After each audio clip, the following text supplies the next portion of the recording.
What's going on, everybody? Josh Engleman here for Stokastic.com, back again with the NBA DFS contenders on FanDuel for Monday, February 6th.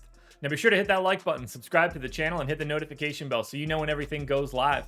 Follow me on Twitter at Josh Engleman. That is the only place you'll get updates to my sim results as we get closer to lock. And that's where I want you to ask me any questions. Find the thread with this video. What do you like? What do you dislike for today's slate? What other questions do you have? Hit me up on Twitter. Happy to answer them. Finally, we got to give a shout out to BetMGM. They are the sponsor of this video. If you click the link in the description and head on over to BetMGM, you'll get 1 free month of Stokastic Plus Platinum and up to $1,000 in first bet insurance. Now we're rounding out the bottom of my top 10 with SGA, Jeremy Grant, DeMar DeRozan, Anthony Simons, and Andrew Wiggins on the outside looking in. Who will be my favorites? My top 5 plays for today? It's time to find out. First up at number 5, we've got Zach LaVine. He's shooting guard, small forward eligible, just 7,600, projected for 42. The goal is 46. He's in the optimal lineup 23% of the time. 37 minutes a game here for LaVine. He's a 1.1 fantasy point per minute guy in this matchup because they get a pace-up spot against the Spurs, and the Spurs are awful. Bulls are 11-point favorites in this one. 27.5 real points for LaVine on 28% shooting. Sorry, on 28% usage. If he was shooting 28% from the field, that would be really bad. Almost 6 boards, 4.5 assists, and a stock for LaVine.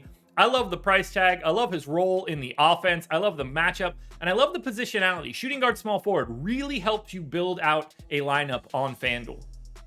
In at number 4, I'm looking at ALPEREN SENGUN. He's center only, 8K, projected for 46. The goal's 48. He's in the optimal lineup 25% of the time. Sengun is just a monster, and we've got Jalen Green back, and I think that's actually beneficial for Sengun.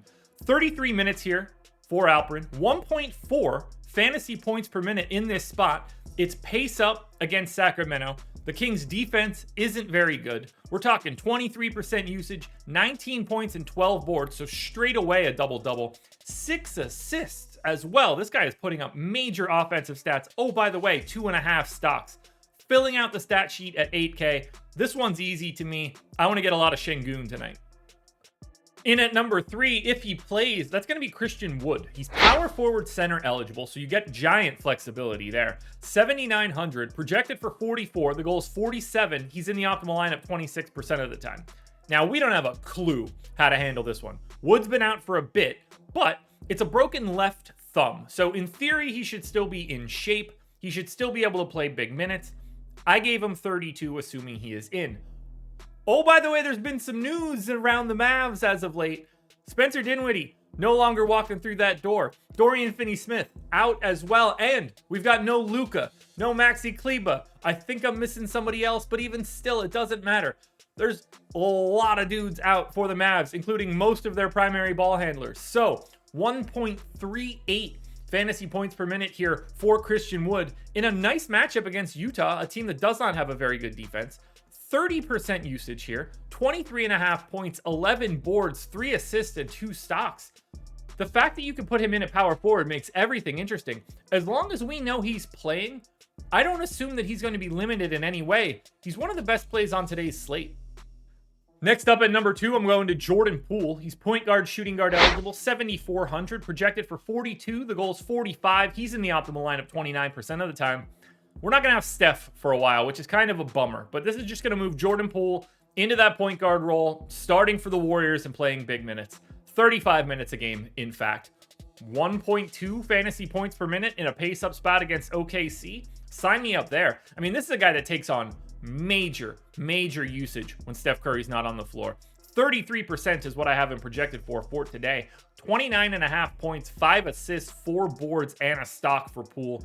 I love the matchup. I love the role. We know his price is going to climb higher than this. You got to get in today if you want to get in at all, because pretty soon he's going to be in the high 8s, maybe low 9s, and then you're not going to be getting to Jordan Poole all that frequently.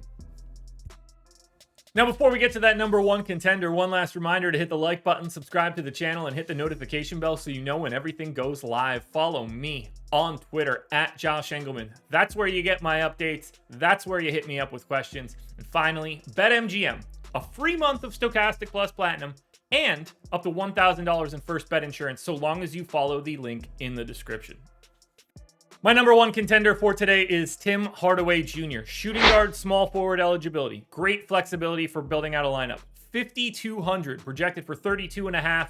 The goal is 34. He's in the optimal lineup 30% of the time. We're talking 35 minutes here for Hardaway.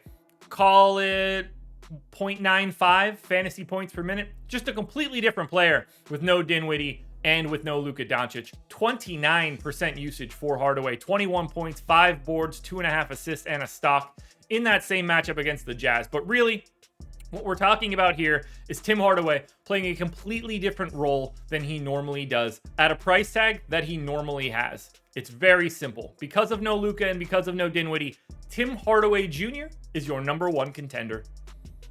Alrighty, folks, that will do it. Those are my NBA DFS contenders on FanDuel for Monday, February 6th. DraftKings version is around here somewhere, so check it out. Good luck tonight, everybody. Win some money. We are back again tomorrow morning for another edition of the Contenders.